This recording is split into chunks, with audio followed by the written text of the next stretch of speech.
बिस्मिल्लाहिर्रहमानिर्रहीम। अस्सलाम वालेकुम स्टूडेंट्स। आज हमारा टॉपिक ऑफ डिस्कशन है that is liquefaction of gases, यानी गैसेस को लिक्विड फॉर्म में कन्वर्ट कर देना। चैप्टर 4 गैसेस का हमारा सिर्फ ये एक टॉपिक रह गया, बाकी तमाम के तमाम हमारे टॉपिक्स कवर हो चुके हैं एंड वो आप हमारे फर्स्ट ईयर केमिस्ट्री वाली प्लेलिस्ट में देख सकते हैं। ओके, तो अब हम सबसे पहले देख लेते हैं कि लिक्विफैक्शन ऑफ गैसेस इसका प्रिंसिपल क्या है, फिर हम लेंस मेथड देखेंगे। और मैंने आपको अपनी पिछली वीडियोस में भी बार बार बताती रही हूँ कि ये मेथड जो है वो बहुत ज़्यादा इंपॉर्टेंट है, आपको पता होना चाहिए। Then uses of lens method, जैसे डिफरेंट कंस्ट्रक्शन ऑफ अप्लायंसेस में यूज होता है, जैसे जो आपका रेफ्रिजरेटर है उसकी कंस्ट्रक्शन में लेंस मेथड को यूज किया जाता है, वो हम देखेंगे। And then self cooling popcorn containers, जो कि खुद ही अपने आप को ठंडा कर देते हैं with in a particular period of time, ठीक है, हम वो देखेंगे। एंड देन हम लोग काइनेटिक मॉलिक्यूलर थ्योरी की एप्लीकेशंस देख लेंगे, velocity of the molecules, grams law of diffusion of gases, हम ये देख लेंगे। तो ये वाला जो हमारा चैप्टर है ये हमारा कंप्लीट हो जाएगा। Okay, so now let us move towards the principle behind the liquefaction of gases, कि कैसे जो गैसेस हैं वो लिक्विफाई हो जाती हैं, ठीक है। तो gases can be liquefied by Joule Thomson method, sorry Joule Thomson's effect. तो जॉल थॉमसन्स इफेक्ट के थ्रू गैसेस को लिक्विड फॉर्म में कन्वर्ट किया जा सकता है, ठीक है। अब असल में होता कैसे है, लिक्विफैक्शन ऑफ गैसेस यानी गैसेस को लिक्विड फॉर्म में कन्वर्ट होने के लिए हाई प्रेशर चाहिए होता है। हम गैसेस को बहुत ज़्यादा हाई प्रेशर देके कंप्रेस कर देते हैं, उन्हें बहुत ज़्यादा एक दूसरे के साथ उनके मॉलिक्यूल्स को बिल्कुल पास पास ले आते हैं, ठीक है, बहुत ज़्यादा हाई प्रेशर दे देते हैं। एंड देन इसके बाद हम लोग क्या कर देते हैं, टेम्परेचर जो है वो लो लेवल तक ले जाते हैं, टेम्परेचर को क्या करेंगे, डिक्रीज कर देंगे। तो गैसेस जो है वो फौरन से लिक्विड फॉर्म में कन्वर्ट हो जाएंगी, ठीक है। अब देखिए होता क्या है यहाँ पर, when a highly compressed gas, यानी एक ऐसी गैस जिस पे बहुत ज्यादा प्रेशर अप्लाई किया जाता है, उसको अलाउ किया जाए कि वो एस्केप कर सके through a throttle, that is a very small hole, ठीक है। आपने क्या किया, एक कंटेनर में गैस को रखा, उसके ऊपर बहुत ज्यादा हाई प्रेशर अप्लाई किया, ठीक है। अब आपने उसको एक स्मॉल होल या स्मॉल ओपनिंग दी कि वो गैस के मॉलिक्यूल्स वहां से एस्केप करें। तो क्या होगा कि दैट जो पूरे का पूरे वो है ना, ये गैस, उसका टेम्परेचर क्या करेगा, इट विल फॉल डाउन, उसका टेम्परेचर लो हो जाएगा। हमने क्या कहा था, हाई प्रेशर वाली कंडीशन हमने अप्लाई की थी ऑन द कंटेनर, जब हमने बहुत ज्यादा हाई प्रेशर अप्लाई किया। फिर क्या किया, हमने अलाउ किया कि जो गैस है वो मूव आउट कर सके through throttle, through small hole, through small opening. तो क्या हो जाएगा कि जो टेम्परेचर हो जाएगा इस गैस का वो फॉल कर जाएगा टू सच एन एक्सटेंट, इतना ज्यादा फॉल कर जाएगा कि वो गैस जो है वो कन्वर्ट हो जाएगी इनटू लिक्विड फॉर्म। देखिए अब ये एक्सप्लेनेशन है, एक्सप्लेनेशन में हमें बताएंगे कि असल में होता क्या है। एट हाई प्रेशर, जब हमने यहाँ पर गैस के लिए बहुत ज्यादा हाई प्रेशर अप्लाई किया था, उसको बहुत ज्यादा कंप्रेस कर दिया था, the gaseous molecules come close to each other with the result that the molecular attractions increase. अब क्या होगा कि मॉलिक्यूल्स एक दूसरे के इतना ज्यादा पास आ जाते हैं कि उनकी जो इंटरेक्शंस हैं जो वो इंक्रीज हो जाएंगी, और उन इंटरेक्शंस की वजह से उनकी जो अट्रैक्टिव फोर्सेस हैं वो एक दूसरे पे ज्यादा असर करेंगी। देखिए दो मॉलिक्यूल्स दूर दूर हैं तो वो एक दूसरे को ज्यादा अट्रैक्ट नहीं कर पाएंगे, लेकिन वो दो मॉलिक्यूल जो कि बहुत ज्यादा पास हैं वो एक दूसरे को ज्यादा इजीली अट्रैक्ट कर सकते हैं, ठीक है। तो क्या होगा कि दैट जब हम गैस के ऊपर बहुत ज्यादा प्रेशर अप्लाई करते हैं तो उसके जो मॉलिक्यूल्स होते हैं उनके अंदर फोर्सेस ऑफ अट्रैक्शन डेवलप हो जाती है, और वो forces of attraction they start to increase, ठीक है। When it is allowed to escape through a nozzle, जब हम इस गैस को, जो कि हाईली कंप्रेस्ड गैस होती है जिसके ऊपर हाई बहुत ज्यादा प्रेशर अप्लाई किया जाता है, जब हम इसको एक नोजल से, नोजल क्या होता है, स्मॉल होल, उससे अलाउ करते हैं कि वो लो प्रेशर वाले रीजन में मूव कर जाए, हाई प्रेशर से लो प्रेशर वाले रीजन में एस्केप कर जाए, तो क्या होगा, जो मॉलिक्यूल्स हैं यहाँ पे बहुत पास पास थे, यहाँ से निकलते साथ ही वो एक दूसरे से बहुत दूर हो जाते हैं, ठीक है। In doing so energy is needed to overcome the intermolecular attractions. यहाँ पर क्या था, मॉलिक्यूल्स की इंटरेक्शंस जो है वो एक दूसरे से बहुत ज्यादा थी, एक दूसरे से क्योंकि पास पास थे ना, तो उनके बीच जो अट्रैक्शन थी वो बहुत ज्यादा डेवलप हुई हुई थी। लेकिन जो ही वो एस्केप करते हैं from high pressure area to a low pressure area, उनके जो मॉलिक्यूल्स हैं वो दूर दूर हो जाते हैं। और उन मॉलिक्यूल्स को देखो, पहले वो एक दूसरे के पास पास थे ना, वो एक दूसरे को खींच के रखा हुआ था उनने, अट्रैक्शन उनके अंदर डेवलप हुई हुई थी। लेकिन एक को दूसरे से दूर होने के लिए क्या चाहिए? एनर्जी चाहिए। वो कहते हैं ना, हम मुझसे दूर होने के लिए हिम्मत चाहिए आपको, ठीक है, या इस बाउंड्री से निकलने के लिए हिम्मत चाहिए। तो क्या है, ये जो अट्रैक्टिव फोर्स वाली बाउंड्री डेवलप हो गई थी इनके बीच, उसके लिए, उससे इनको निकलने के लिए क्या चाहिए? एनर्जी चाहिए। अब वो एनर्जी क्या होती है? वो मॉलिक्यूल्स अपनी ही एनर्जी को यूज करते हैं, जिसकी वजह से क्या होता है कि दैट उनकी अपनी एनर्जी जो है वो डिक्रीज हो जाती है। और एनर्जी के कम होने का क्या मतलब है? टेम्परेचर डिक्रीज हो जाना। ठीक है, तो जब यूं मॉलिक्यूल्स का क्या होता है कि वो एक जगह से दूसरी जगह, हाई प्रेशर वाली जगह से लो प्रेशर वाली जगह पे मूव करते हैं, तो वो क्या करेंगे? वो एक्सपेंड करने की कोशिश करते हैं, लेकिन चूंकि हाई प्रेशर वाली जगह में उनके बीच अट्रैक्टिव फोर्सेस ज्यादा थी, तो उन अट्रैक्टिव फोर्सेस को ओवरकम करने के लिए वो अपनी एनर्जी यूज करते हैं, जिसकी वजह से क्या होता है? पूरी गैस की एनर्जी कम हो जाती है, पूरी गैस का टेम्परेचर कम हो जाता है। This is basically the process of the liquefaction of gases. Simply क्या है? हाई प्रेशर अप्लाई करो, उस गैस के मॉलिक्यूल्स एक दूसरे के बहुत पास आ जाएंगे, उनके बीच स्ट्रॉन्ग अट्रैक्शन डेवलप हो जाएगी। देन जब आप उनको अलाउ करोगे कि वो स्केप कर सकें through a very small hole, तो मॉलिक्यूल्स क्या करेंगे? एक दूसरे से दूर जाने की कोशिश करेंगे, और दूर जाने के लिए उन्हें क्या करना होगा? अट्रैक्टिव फोर्सेस को ओवरकम करना पड़ेगा। जब अट्रैक्टिव फोर्सेस को ओवरकम करेंगे तो उसके लिए उन्हें एनर्जी चाहिए, और वो एनर्जी वो खुद से अपनी एनर्जी यूज करेंगे, बाहर से उन्हें हीट नहीं दी जा रही, तो अपनी एनर्जी यूज करेंगे। जब उनकी अपनी एनर्जी यूज हो गई है, यूटिलाइज हो गई है, तो क्या हो जाएगा कि उनकी अपनी एनर्जी कम हो जाएगी, देयरफॉर उनका टेम्परेचर कम हो जाएगा। So it results in the liquefaction of gases. अब हम आ जाते हैं towards the Lenz's method. According to Joule-Thomson's effect, when a highly compressed gas is allowed to escape out through a throttle, the temperature of the gas falls to such an extent that it changes into liquid form. वही सारा फसाना है। I'm not gonna repeat it, ठीक है, क्योंकि बहुत ज़्यादा time पर आप लोगों को यूटिलाइज हो जाता है। लेकिन कुछ पॉइंट्स को मैं बार बार इसे रिपीट करती हूँ, क्योंकि जितनी ज़्यादा रिपीटेशन होती है किसी चीज़ की, वो उतनी ज़्यादा आपके दिमाग में रहती है, उतनी ज़्यादा आपके जहन में रहती है। तो होप सो फिर ये रहेगा। अच्छा, अब देखिए, this is the basic principle of the adiabatic expansion which is thermally isolated from its environment. देखिए, थर्मली आइसोलेटेड का क्या मतलब होता है? थर्मली आइसोलेटेड का मतलब होता है कि दैट जो ये है, एक ऐसा सिस्टम हो जिस जिसके अंदर ना बाहर से हीट दी जा सके, ना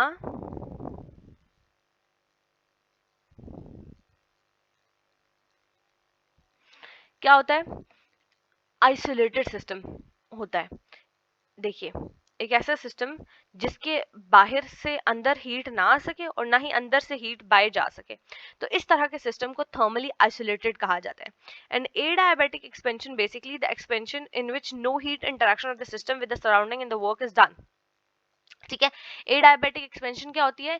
ऐसी एक्सपेंशन, यानी मॉलिक्यूल्स का एक दूसरे से दूर होना, इस तरह का एक्सपेंशन क्या होता है? फैलना ना। तो देखिए, यहाँ पर हाई प्रेशर के अंदर गैसेस क्या थी? कंप्रेस्ड थी, एक दूसरे के पास पास थे मॉलिक्यूल्स, लेकिन जब वो लो प्रेशर एरिया में मूव किए तो वो एक दूसरे से दूर हो गए, एक्सपेंड हो गए। ठीक है, तो दिस इज एक्सपेंशन। एडायबिटिक अगेन कौन सी है एक्सपेंशन होती है? एक ऐसी एक्सपेंशन जिसमें हीट का प्रोसेस इन्वॉल्व नहीं होता, ना हीट दी जाती है ना हीट ली जाती है, सिस्टम अपनी एनर्जी खुद यूज करता है। जैसे यहाँ पर मॉलिक्यूल्स ने क्या किया? अपनी ही एनर्जी को यूज करके उन्होंने वो एक दूसरे से अपार्ट हुए, और उसी एनर्जी के यूजेस की वजह से उनकी टोटल एनर्जी कम हो गई और उनका टेम्परेचर कम हो गया। ठीक है, अब देखो इसमें वर्किंग स्टेप्स क्या होते हैं। सबसे पहले क्या होता है? Air is compressed to approximately 200 atmospheric pressure. Air यहाँ से दी गई, उसको यहाँ पे इस जगह पे कंप्रेस किया गया। Okay, most of the water in the air condenses and is removed. अब क्या होगा कि जब हम इतना ज्यादा प्रेशर अप्लाई करेंगे, तो इस कंडेंसर के अंदर क्या होगा? आपका जो मोस्ट ऑफ द वाटर है, sorry this is the compression chamber. अच्छा, बहुत सारा जो वाटर है हो जाता है इसके अंदर, हाई प्रेशर अप्लाई करने की वजह से वो कंडेंस हो जाता है। यानी क्या होता है? एक तो एवेपोरेशन है ना, जिसमें गैस के मॉलिक्यूल्स क्या हो जाते हैं? लिक्विड में, सॉरी, एवेपोरेशन में लिक्विड के मॉलिक्यूल्स गैस में कन्वर्ट हो जाते हैं। दूसरा इसका ऑपोजिट क्या है? कंडेंसेशन, जिसमें गैस क्या है? वो कन्वर्ट हो जाती है इनटू द लिक्विड।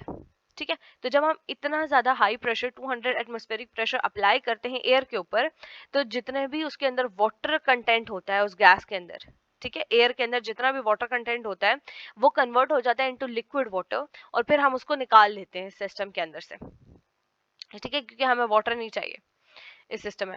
अच्छा, the heat generated as a result of compression, जो जो ही कंप्रेशन होती है ना, मॉलिक्यूल्स एक दूसरे के पास आते हैं, तो वो क्या करेंगे, वो अपनी एनर्जी को लूज करेंगे। जब एनर्जी लूज करेंगे, देखिए एक बात याद रखिएगा, एनर्जी जब लूज होगी टेम्परेचर इंक्रीज होगा, लेकिन जब एनर्जी वो यूटिलाइज कर लेंगे, गेन करेंगे, ठीक है, तो टेम्परेचर कम हो जाएगा। ये पॉइंट्स आप नोट डाउन कर लीजिए। तो यहाँ पर क्या हुआ कि जब मॉलिक्यूल्स कंप्रेस हुए, तो उनके अंदर से जो एनर्जी है वो क्या करेंगे, वो लूज करेंगे, जिसकी वजह से टेम्परेचर ऑफ द सिस्टम जो है वो क्या हो जाएगा, इंक्रीज हो जाएगा, यानी हीट जनरेट हो जाएगी, ठीक है। और ये हीट कैसे होती है, इसको रिमूव किया जा सकता है by passing the gas through the coils C. ये वाली जो सी कॉइल्स है ना, इनके अंदर से पास करके हम जो गैस, ये जो कंप्रेस्ड गैस है, इसकी अंदर की हीट को रिमूव कर देते हैं। अच्छा, द ड्राई गैस, अब ड्राई गैस क्यों कहा जा रहा है इस गैस को, because it does not contain moisture, because हमने वाटर को क्या किया था कंप्रेशन के दौरान, 200 एटमॉस्फेरिक प्रेशर जब हमने अप्लाई किया था, तो कंडेंसेशन के दौरान हमने वाटर कंटेंट को रिमूव कर लिया था इन स्टेप बी। अब स्टेप डी में देखिए कि जो ये ड्राई गैस होती है जो कि कॉइल से पास करती है, ठीक है, अब वो इन कॉइल से पास करेगी, ठीक है, पहले वो इन कॉइल से पास हुई, ठीक है, जब इन कॉइल से पास हुई तो ये जो वाटर कंटेंट था वो निकाल लिया गया इसके अंदर से, फिर हम इसको पास करेंगे थ्रू दीज कॉइल्स एस। अच्छा, इट इज देन एक्सपेंडेड। अब क्या होगा, जब ये एस कॉइल से पास कर जाएगी तो हम इसको एक्सपेंड कर देंगे to almost atmospheric pressure through a controlled valve वी। अब क्या करेंगे, इस वाल्व के थ्रू हम लोग प्रेशर को चेंज कर देंगे। पहले हमने बहुत ज्यादा प्रेशर अप्लाई किया था, अब हम प्रेशर को डिक्रीज कर देंगे, नॉर्मल प्रेशर पे ले आएंगे सिस्टम को, ठीक है। अच्छा, अब एफ पॉइंट पे आ जाए, when the air comes out of the valve the expansion takes place from 200 atmospheric pressure to 1 atmospheric pressure। क्या था, इस वॉल्व को यूज करके हमने प्रेशर को डिक्रीज कर दिया, ठीक है, 200 एटमॉस्फेरिक प्रेशर जो बहुत ज्यादा हाई प्रेशर था, हम उसको कम करते करते 1 एटमॉस्फेरिक प्रेशर यानी नॉर्मल एटमॉस्फेरिक प्रेशर पे ले आए। ओके, अब क्या होगा, in this way the temperature way fall of temperature occurs. असल में क्या होगा, यहाँ पे कंप्रेशन हुई थी, यहाँ पे क्या हो जाएगी, एक्सपेंशन ऑफ गैसेस हो जाएगी, बिकॉज वो हाई प्रेशर एरिया से लो प्रेशर एरिया में मूव करें, तो पहले जो मॉलिक्यूल्स एक दूसरे के बिल्कुल पास पास थे, कंप्रेस हुए हुए थे, वो मॉलिक्यूल्स ऑफ द गैस क्या हो जाएंगे, एक दूसरे से दूर दूर होना शुरू हो जाएंगे। और वही जो ऊपर मैंने सारी स्टोरी आपको बताई थी कि वो अट्रैक्टिव फोर्सेस को ओवरकम करने के लिए अपनी एनर्जी को यूज करेंगे। जब अपनी एनर्जी यूज करेंगे तो उस गैस का टेम्परेचर क्या हो जाएगा, it will fall. Okay, this cold air goes up. अब ये जो कोल्ड एयर है, इट विल मूव अप, देखिए यहाँ से आपको ये एरो दिखाई दे रहे हैं, it will move up to this point again, ठीक है, and cools the incoming compressed air. अब ये जो ये वाली कंप्रेस्ड एयर आ रही है ना, इसको ठंडा करती है वो, क्यों, क्योंकि ये जो गैस आ रही थी ना एक्सपेंड होने के बाद, it has low temperature. Okay, the cycle is repeated several times. ये जो साइकिल है कि एयर जो है क्या होगा, देखिए मैं पूरा साइकिल दोबारा से रिपीट करती हूँ। पहले क्या था, आपने एयर ली जिसके अंदर वाटर कंटेंट और बाकी सारे नॉर्मल गैसेस मौजूद हैं, ठीक है, नाइट्रोजन गैस हो गई, ऑक्सीजन हो गई, कार्बन डाइऑक्साइड वगैरह हो गई, वो एयर आपने ली नॉर्मल, ठीक है, उसको पहले आपने हाई प्रेशर दिया, कितना हाई प्रेशर दिया, 200 एटमॉस्फेरिक प्रेशर का हाई प्रेशर दिया, जिसकी वजह से क्या हो गई कि गैस के मॉलिक्यूल जो है वो कंप्रेस हो गए। अब इस कंप्रेशन की वजह से क्या हो जाता है कि जो गैस की फॉर्म में वाटर हमारे पास मौजूद था ना, वाटर वेपर्स की फॉर्म में, वो कन्वर्ट हो जाता है इनटू लिक्विड वाटर, और वो हम रिमूव कर लेंगे, ठीक है। और वो रिमूव कैसे होगा, वो ऐसे होगा कि हम इस कंप्रेस्ड गैस को सबसे पहले कुछ कॉइल से मूव करेंगे, दैट आर नोन एज सी, और जब ये इनसे पास करेगा तो यहाँ पे देखिए आपको यहाँ पे वाटर रिमूव होता हुआ दिखाई दे रहा है, ठीक है। इस टैंक के अंदर जब आता है ये गैस, तो वाटर क्या हो जाता है, कंडेंस हो के यहाँ पे गिरता है और यहाँ से रिमूव होना शुरू हो जाता है। अच्छा, फिर क्या होता है कि दैट यही गैस जो है वो पास करती है through the spiral coils S, ठीक है, एंड देन हम ये एक वाल्व के पास आ जाती है वी। यहाँ पर क्या हो जाएगा कि हम प्रेशर को 200 एटमॉस्फेरिक प्रेशर से बहुत ज़्यादा डिक्रीज करके 1 एटमॉस्फेरिक प्रेशर पे ले आएंगे। मैंने कहा था 200 एटमॉस्फेरिक प्रेशर पे कंप्रेशन हो रही है, लेकिन 1 एटमॉस्फेरिक प्रेशर पे क्या होगा, एक्सपेंशन होगी। यहाँ पे क्या था, कंप्रेशन के दौरान मॉलिक्यूल्स एक दूसरे के बहुत पास आ जाते हैं। यहाँ पे एक्सपेंशन वॉल्व में यहाँ पर आकर ना मॉलिक्यूल्स एक दूसरे से क्या हो जाते हैं, दूर हो जाते हैं। अब मॉलिक्यूल्स को दूर होने के लिए एक दूसरे से क्या चाहिए, बहुत ज्यादा हाई एनर्जी चाहिए। वो अपनी ही एनर्जी को यूटिलाइज कर लेते हैं। ठीक है, जब अपनी एनर्जी उन्हें यूज कर ली तो क्या हो गया, उनका टेम्परेचर क्या हो जाएगा, कम हो जाएगा।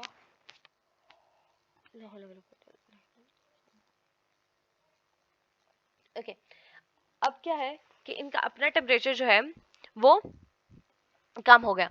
अब ये जो लो टेम्परेचर वाली एयर है ये अगेन मूव करती है through all this area and then इस जगह पे जाती है जहाँ पे फ्रेश एयर अंदर आ रही है पूरे सिस्टम के अंदर दोबारा से। ठीक है, तो उस फ्रेश एयर को जाके ये कूल डाउन करती है। Okay, the temperature of the expanding gas finally drops and the remaining air is liquefied.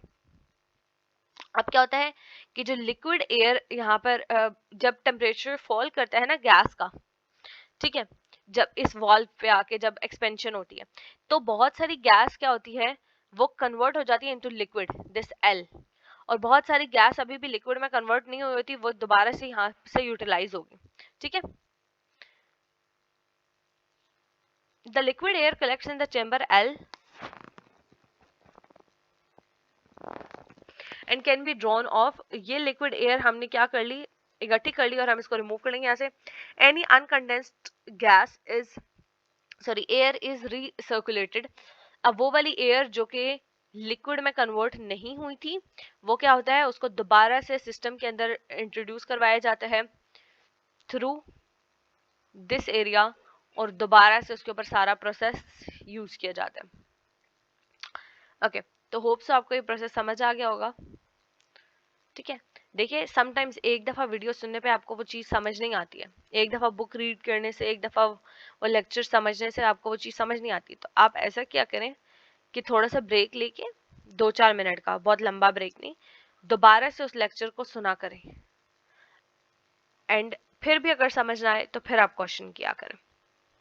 Okay, अब हम आते हैं towards the application of the lens method. सबसे पहले इसकी एप्लीकेशन आ जाती है construction of the appliances. The construction of appliances such as refrigerators, heat pumps, and air conditioners all work on the principle of Joule-Thomson's effect. ठीक है, in a refrigerator, a compressor compresses a gas such as freon. कौन सी gas use हो रही है, Freon gas use हो रही है। ठीक है, तो अब कंप्रेशन कहाँ होगी, यानी कि हाई प्रेशर कहाँ अप्लाई होगा, कंप्रेसर में।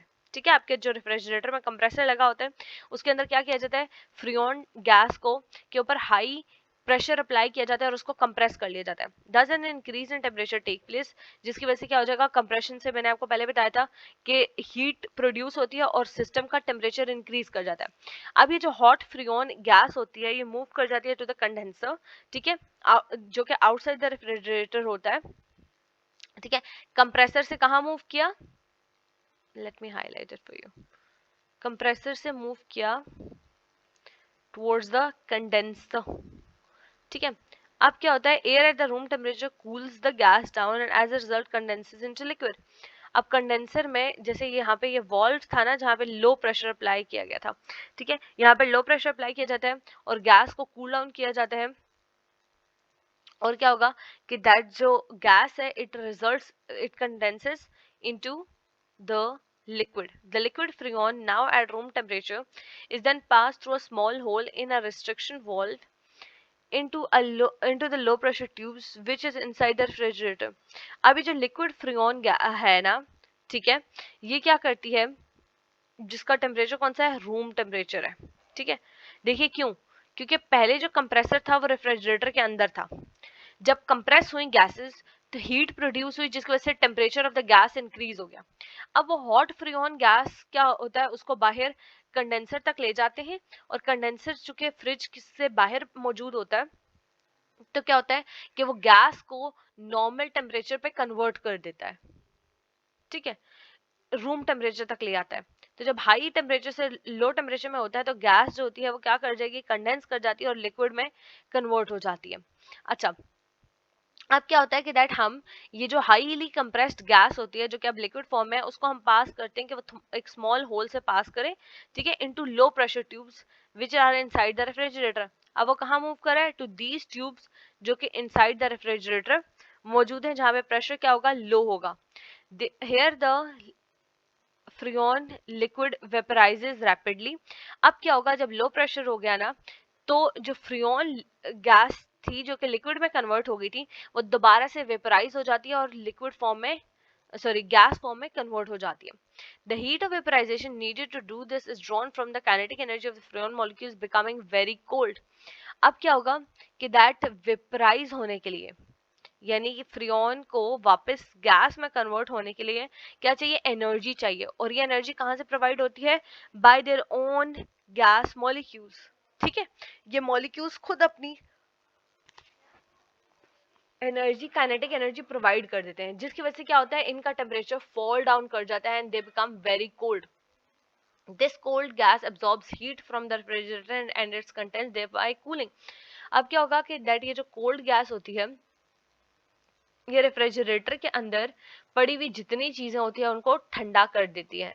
Then the freon gas is once again fed into the compressor and the cycle starts over. और दोबारा से फ्रियोन गैस को कंप्रेसर में डाला जाता है, उसे कंप्रेस किया जाता है, फिर कंडेंसर में डाला जाता है, फिर वहां से इसको क्या किया जाता है? लो प्रेशर ट्यूब्स में डाला जाता है, दोबारा से वो ठंडी होती है और ये सारा फसाना यानी बार बार रिपीट होता रहता है।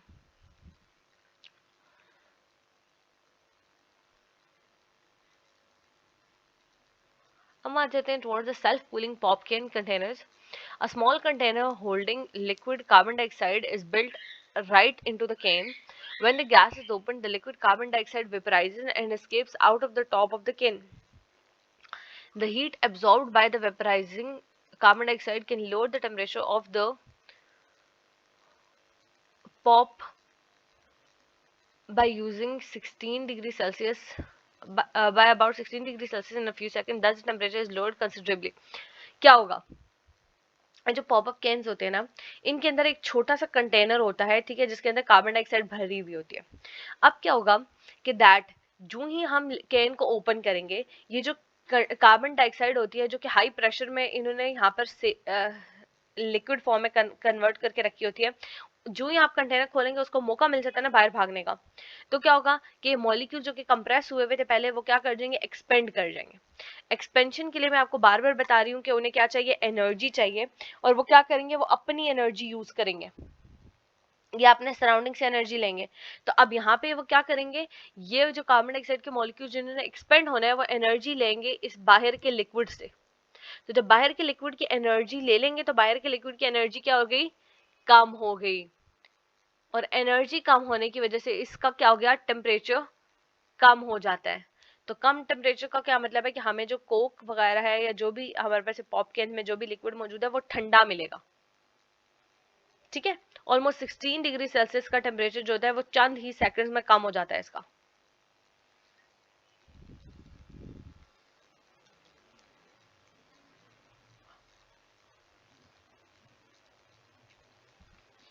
हम आ जाते हैं towards the applications of the kinetic molecular theory.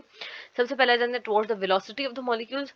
तो velocity of the molecules find out करने के लिए क्या होता है कि दैट ये फॉर्मूला हमारे पास यूज हो जाता है।